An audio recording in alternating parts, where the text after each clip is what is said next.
নমস্কার দর্শকরা, খুলনাম খুলনাতে আপনাদের সবাইকে স্বাগত জানাচ্ছি। তো আজকে গতকাল আপনাদের যে খবরটা দিয়েছিলাম বা সম্ভাবনার কথা বলেছিলাম সেটা সেটা আপনারা অনেকে ভিডিওগুলো খুব অত্যন্ত সাড়া ফেলেছে এবং সবাই অনেকে আমাকে ফোন করে জিজ্ঞেস করেছেন। যেটা আমি বলেছিলাম যে মুখ্যমন্ত্রী বড়খলায় প্রতিদ্বন্দ্বিতা করতে পারেন সেই বিষয়টা নিয়ে। তো এরকমই আরও সেখানে বলেছিলাম যে আরও দুটো খবর দেবো, কিন্তু দুটো খবর আমি এখন দেবো না, আরও 4-5টা দিন যাক তারপর দেবো।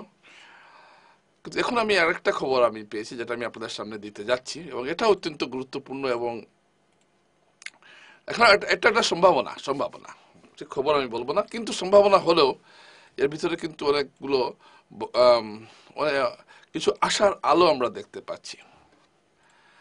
আচ্ছা, শিলচরে ফ্লাইওভার হবে হবে এবং ফ্লাইওভার যে হওয়ার বিষয়টা আমার মনে হচ্ছে এটা হয়ে যেতে পারে এবং হওয়ার একটা সম্ভাবনা আমি দেখতে পাচ্ছি।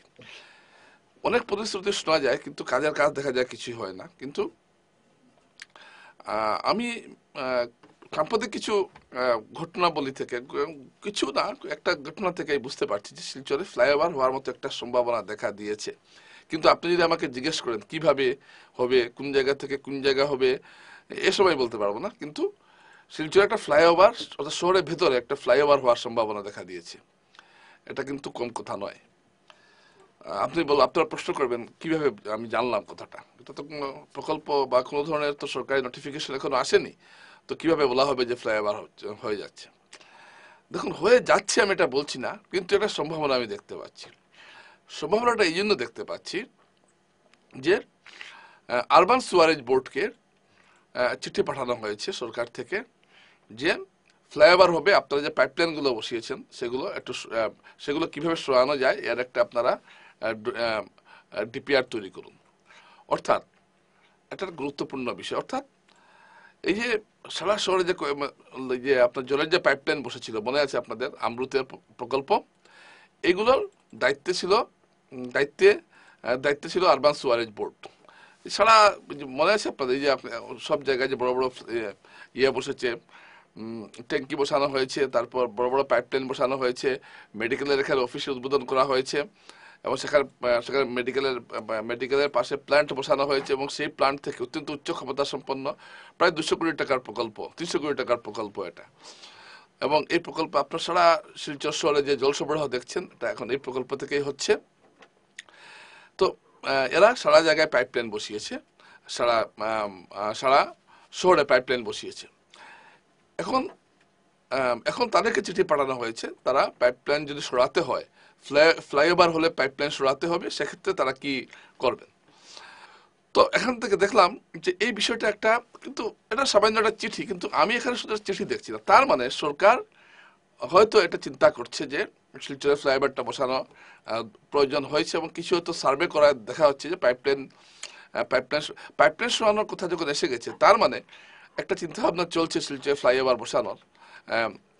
আসলে শিলচরে ফ্লাইওভার স্থাপনের দাবিটা অনেক পুরনো। সেদিন আমার কথা হয়েছিল শিলচর পুরসভার প্রাক্তন চেয়ারপারসন পৃথিকা দেবের সঙ্গে। তিনি খুব অনেক বয়স হয়েছে কিন্তু অসুস্থ, কিন্তু তার এখনো মনে আছে যে ফ্লাইওভার। তিনি তার স্বামী সন্তোষমন দেবকে বলেছিলেন শিলচরের ফ্লাইওভারের জন্য, তখন সন্তোষমন দেব বলেছেন যে এই এত টাকা ক্ষতিপূরণ দেওয়ার ক্ষমতা তোমার পুরসভার নেই, এবং তারপর থেকেই এটা বন্ধ হয়ে যায়। অর্থাৎ ক্ষতিপূরণের ভয়ে কোনো সরকার এখনো যেটা হচ্ছে যে ক্ষতিপূরণের ভয়ে কোনো সরকারি কাজে হাত দিতে চায় না। আবার মুখ্যমন্ত্রী বলেছিলেন যে শিলচরের জনগণ চাইলে ফ্লাইওভার হবে, এটাও বলেছেন। আমার মনে হয় না ক্ষতিপূরণটা তেমন একটা বড় ফ্যাক্টর হবে এখানে, কারণ গুয়াহাটিতেও যে ফ্লাইওভারগুলো বসানো হয়েছিল প্রথম দিকে অনেক ক্ষতিপূরণ দিতে হয়েছে। গুয়াহাটির রাস্তা বড়, ততটা হয়তো হয়নি, শিলচরের রাস্তা ছোট, ক্ষতিপূরণ দিতে হবে। কিন্তু ক্ষতিপূরণ দিলেও শিলচরে ফ্লাইওভার হওয়াটা খুব জরুরি। এই যে আপনারা ট্রাফিক জ্যামটা দেখছেন এত বেশি বেড়েছে, এবং আমি আশ্চর্য আরেক কিছু জিনিস দেখলে, ট্রাফিক অ্যাডভাইসারি বোর্ডের সভায় সিদ্ধান্ত নেওয়া হয়েছিল যে আর কোনো ই অটোর পারমিট দেওয়া হবে না। কিন্তু আশ্চর্য ঘটনা, ই অটো প্রত্যেকদিন রাস্তায় নামছে এবং আপনি রাস্তায় চলতে পারবেন না। ঠিক এরকম একটা যানজটের পরিস্থিতি সৃষ্টি হয় প্রত্যেকটা দিন শহরে, যে আপনি এখন প্রেমতলা যেতে হলে আপনাকে কমপক্ষে ধরুন রাঙ্গিখাড়ি থেকে যদি প্রেমতলা যাবেন বা দেবদূত থেকে রাঙ্গিখাড়ি যাবেন, আপনার আধা ঘন্টা তো লাগবেই লাগবে। আর একটু যদি জাম লাগে তাহলে 1 ঘন্টা লেগে যাবে। তো এই যে একটা শহরের গতিটা স্লোত হয়ে গেল। আপনি যদি আহ, আপনি যদি 1 ঘন্টায় মাত্র 2 কিলোমিটার জায়গা যেতে পারেন একটা শহরে, তাহলে সেই শহর কিভাবে উন্নত হবে? তাই ফ্লাইওভার হওয়াটা খুব জরুরি ছিল। কিন্তু ফ্লাইওভার হওয়ার কোনো লক্ষণ আমরা দেখছি না। একবার বলা হলো যে সার্ভে হচ্ছে ক্যাপিটাল থেকে ক্যাপিটাল এনডি কলোনি থেকে ক্যাপিটাল পর্যন্ত একটা সার্ভের কথা বলা হচ্ছে, কিন্তু এগুলো ঠিক কিন্তু কি সার্ভে হয়েছে আমরা জানি না। কিন্তু এখন আমি যেটা জানলাম যে যেহেতু পাইপলাইন উঠানোর মতো পাইপলাইন উঠানো যায় কিনা বা উঠালে কি এগুলো জানতে চাওয়া হয়েছে। তার মানে এই বিষয়টা নিয়ে একটা চিন্তা ভাবনা চলছে যে ফ্লাইওভার করা একটা একটা একটা সিদ্ধান্ত হয়তো সরকার নিতে পারে, এটা আমি বুঝতে পারলাম। এগুলো যদিও এগুলো এখন অফিসিয়াল পর্যায়ে রয়েছে, বিভিন্ন বিভাগের মধ্যে একটা চিঠি চালাচালি চলছে, কিন্তু এটা কিন্তু এখনো সরকারিভাবে এসব কিছু ঘোষণা করা হয়নি। কিন্তু ঘোষণা করা না হলেও এই যে এইগুলো যে জানতে চাওয়া হচ্ছে, এটাও কম বড় কথা নয়। তার মানে আমরা ধরে নিতে পারি যে ফ্লাইওভারের একটা শিলচরে ফ্লাইওভারের আম, একটা প্রক্রিয়া হয়তো শুরু হয়েছে। এটা এটা কিন্তু আপনারা এটা এটা কিন্তু আমি আপনাদের বলতে পারি যে ফ্লাইওভারের একটা প্রক্রিয়া শিলচরে শুরু হয়েছে।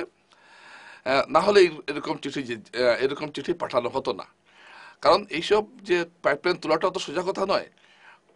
অনেক শহরে মানুষ প্রচুর দুর্ভোগ হইয়েছেন এইসব পাইপলাইন বসাতে গিয়ে। এখন এগুলো যদি কোনো এলাকা থেকে সরাতে হয় বা রাস্তার এক সাইডে করতে হয়, তাহলে অনেক খরচের ব্যাপার, মানুষের ভোগান্তিরও ব্যাপার আছে। তাই এগুলো বিষয়ে একটা প্ল্যানিং করার জন্য হয়তো চিঠিগুলো দেওয়া হয়েছে। কিন্তু একটা কথা হলো, যদি এটা আর আমার আমার ব্যক্তিগতভাবে যদি আমাকে জিজ্ঞেস করেন, আমি বলবো এই বিষয়টা আমার খুব ভালো লেগেছে। কারণ অন্ততপক্ষে শেষ পর্যন্ত তো সরকার শিলচর ফ্লাইওভারের ব্যাপারে একটা কার্যকর চিন্তা ভাবনা করছে। এটা তো আর কোনো মন্ত্রী বা কেউ ঘোষণা করেননি, এটা সরকারি বিভাগের থেকে আমি যে খবরটা পেলাম তাতে এটাই প্রতীয়মান হচ্ছে যে শিলচরে ফ্লাইওভার ফ্লাইওভার বানানোর একটা প্রচেষ্টা হয়তো সরকার নিচ্ছে। দর্শকরা, এই যে খবরটা আমি যে দিলাম বা সম্ভাবনার কথা বললাম, এটা এই জন্য আমি বলতে চাইলাম যে আহ, আমি এতটুকুই জানি, কিন্তু সরকার কিভাবে কোন দিকের রোড ম্যাপ হবে, কার ক্ষতিপূরণের ব্যাপার, এসব কিন্তু কিছু আমি এখনো জানি না বা কেউই জানেন না। আমি এতটুকু মাত্র জানতে পেরেছি যে কার্যকরভাবে সরকার একটা চেষ্টা করছে যে ফ্লাইওভার না হলে এই চিঠিগুলো দেওয়া হতো না। এই খবরটা আমি আপনাদের সামনে রাখতে চাইছি। আর শিলচর ফ্লাইওভারের কেন প্রয়োজন আপনারা তো বুঝতেই পারছেন। এখন ফ্লাইওভার বানানোর অনেকগুলো পদ্ধতি আছে। একটা স্ট্যান্ড দিয়েও করা যায় ফ্লাইওভার। যাই হোক, সারা শহরে এখন যদি সারা শহরের পাইপলাইনকে যদি ফ্লাইওভার বানানো, যে পাইপলাইন সরাতে হবে, এ বিষয়ে যে আগাম জানতে চাওয়া সরকার কাছে বা ব্যবস্থা নেওয়ার কথা বলা হচ্ছে, এটা শিলচর শহরের জন্য অত্যন্ত তাৎপর্যপূর্ণ এবং অত্যন্ত গুরুত্বপূর্ণ খবর। দর্শকরা, যে খবরটা আমি আপনাদের সামনে তুলে ধরলাম, আশা করি আপনারা এই বিষয়ে খোঁজখবর নেবেন এবং বিধায়করা আছেন এখানে, তারাও খোঁজখবর নেবেন এবং এই কাজটা যাতে তাড়াতাড়ি হয়ে যায় এই বিষয়ে সবার একটু সক্রিয় হওয়াটা প্রয়োজন। সামনে পুর নির্বাচন রয়েছে, পুর নিগমের নির্বাচন, প্রথম নির্বাচন।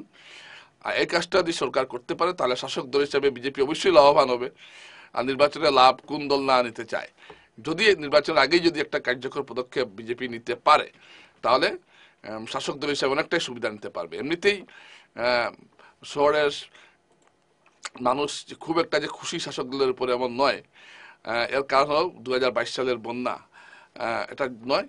কিন্তু পুরো কর্পোরেশন করার কৃতিত্বটা বিজেপি কাজে লাগাবে। এর সঙ্গে যদি ফ্লাইওভারের একটা ঘোষণা বা ফ্লাইওভারটা হচ্ছে এরকম একটা যদি ভাব দেখানো যায়, তাহলে কিন্তু এই পুরো নির্বাচনে বিজেপি একটা ভালো ফল করতে পারবে। তবে কি হবে না হবে নির্বাচনের, এটা আমি এখনো মানুষের সঙ্গে কথা স্বাভাবিক এটা আজ করছি যে শাসক দলের জন্য নির্বাচনটা কঠিন হচ্ছে, এটা ঘটনা।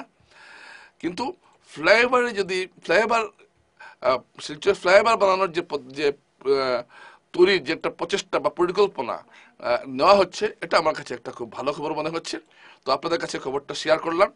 অনেক অনেক ধন্যবাদ। না।